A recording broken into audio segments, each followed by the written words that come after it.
Welcome to The Explainer. Today, we're unpacking a short but honestly incredibly dense and ambitious piece of text by Kirtijraj Rajput Singh. I mean, on the surface, it looks like just a quick paragraph. But once you dig in, it's literally an entire sprawling mythological universe. We're talking continents, centuries, and major world religions all smashed together. So if you're the kind of person who loves seeing complex histories totally rewired into one unified story, you are absolutely in the right place. Let's just jump right in and decode this thing together. Right out of the gate, the author hits us with this powerful statement. Egyptians, refugees, great, no meteor, few people, likewise Moses, etc., also call worldwalkers.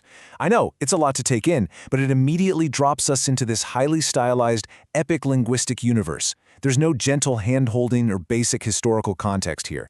Instead, boom, we get this grand sweeping title, Worldwalkers.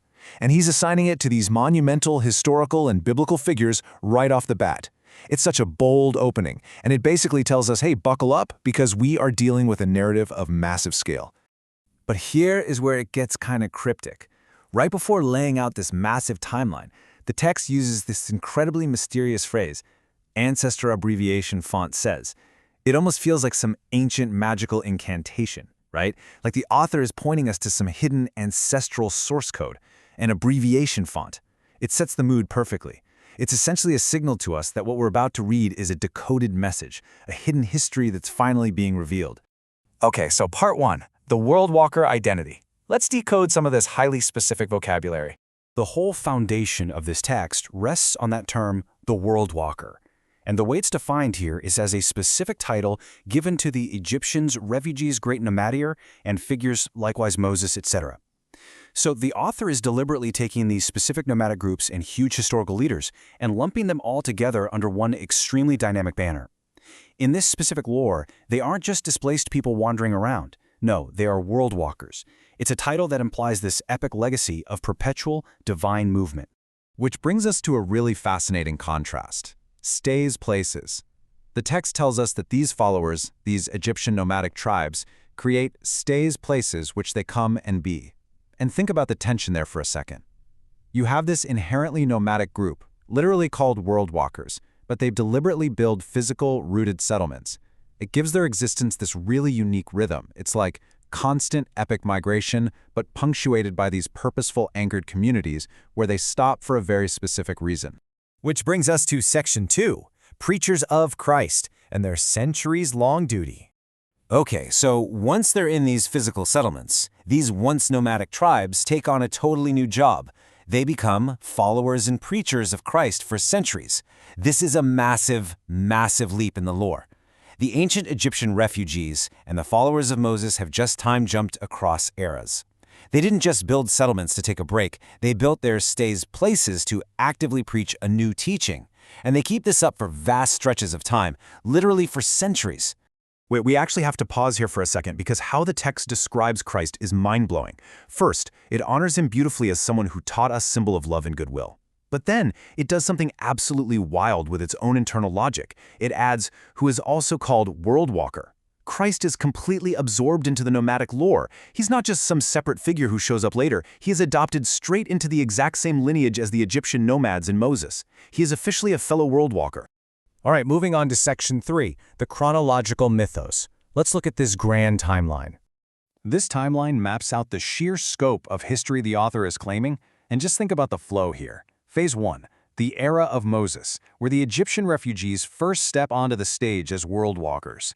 Phase 2 lasts for centuries, with these tribes settling in their stays places to preach Christ.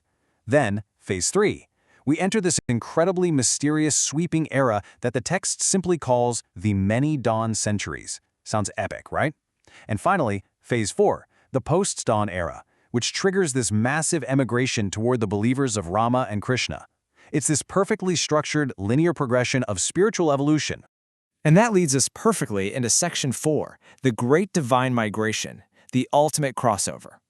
So the whole narrative has been building this huge contrast between two main factions. On one side, you've got the Worldwalkers. They are defined by constant, restless motion. They're nomadic, they started as Egyptian refugees, they carry the legacies of Moses and Christ, and they've survived the mysterious dawn centuries.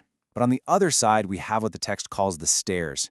These guys are deeply, deeply rooted. They are the source center, specifically the believers of Lord Rama and Krishna. So it's basically the ultimate cosmic clash, unstoppable, unending movement, meaning absolute grounded stillness. And then, the text hits its absolute peak. It reveals that after those dawn centuries, the Egyptian nomadic tribes believe and emigrated with believers of Lord Rama and Krishna. This is the grand climax. The constantly moving worldwalkers finally merge with dharmic traditions. It is such a striking, radical vision of cross-cultural unity. You have this ancient Abrahamic wandering lineage, and they actively choose to just merge and integrate with Hindu believers. When you hear this entire syncretic lineage laid out together, the sheer scale of the author's vision is honestly breathtaking. Just think about this roster. We start with the Egyptians' refugees' great nomad year. Then we add Moses into the mix. Then the Egyptians' nomadic tribes form. Then Christ joins as a worldwalker. Then it expands to include every needed tribes.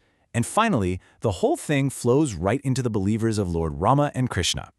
To take all of these wildly distinct religious and historical figures and weave them into one single, unified theory of human movement, that is just next-level ambition. And here is how that epic migration finally comes to a close. The author gives the believers of Rama and Krishna this magnificent title, the source center of stairs. Think about how powerful that phrasing is.